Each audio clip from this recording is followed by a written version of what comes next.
What a Catch, Part 36, a Miraculous Ladybug Fanfiction. If you have not heard the previous 35 parts of this story, you can find a link to them in the description box below. Make sure you give this video a thumbs up and comment down below in support of more fanfiction. Marinette took a moment to catch her breath on the train, winded from her sprint to the metro. She had 2 more stops and then a bus transfer before she'd be at the Catacombs with her partners. She was still freaked out at the thought of them, but it would be okay. She could do this. She chuckled to herself as she saw the reflection in the glass. As the little girl thought, it did look like she had magic.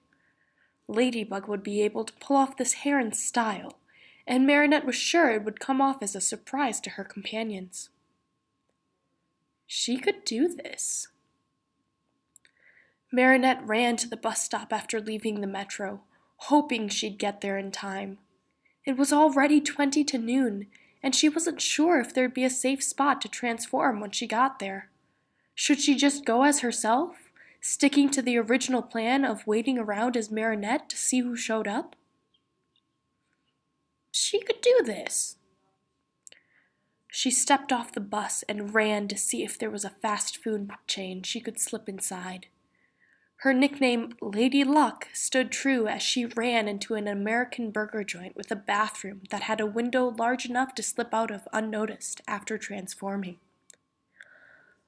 "All right, Tiki," she whispered, locking the bathroom door. "Let's do this. Spots on!" She caught her reflection in the mirror before unlocking the door and slipping out the window. Her hair was back to her usual dark color. "Thank you, Tiki," she whispered to herself. It was nice to have a Kwami that looked out for her. She could do this. Her hair was back to normal, for as long as she was Ladybug, at least, and she perched on a rooftop, scanning for something out of the ordinary. Were her partners going to go as civilians, or would they show up as superheroes? Or one as a civilian and the other as a heroine?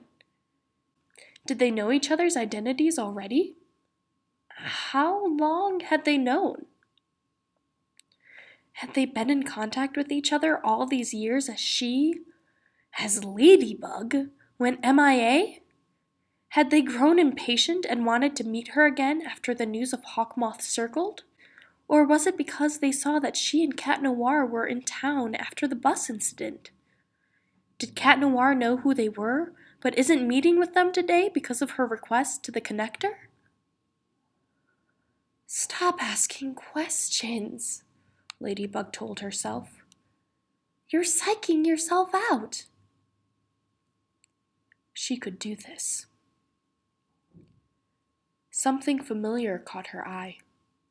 Alia was there, wearing a fox sweater, standing by the gate. A few yards away, Chloe, with bee pins in her hair and a yellow and black striped purse, stood looking at her phone and glancing around uncomfortably. "Oh, no," Marinette thought, putting it together as sweat prickled under her arms and her anxiety returned. She couldn't do this.